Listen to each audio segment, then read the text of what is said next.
Ni yupi kati yenu aliye baba ambaye atampa mwanawe nyoka akimwomba samaki, ama nge akimwomba yai?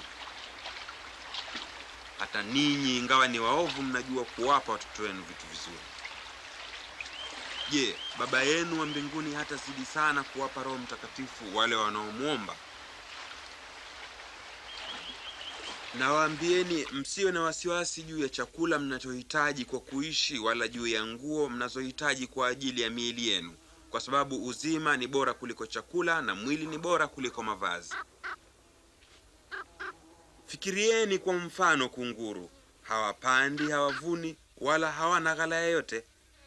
Hata hivyo Mungu huwalisha. Si ninyi ni bora zaidi kuliko ndege?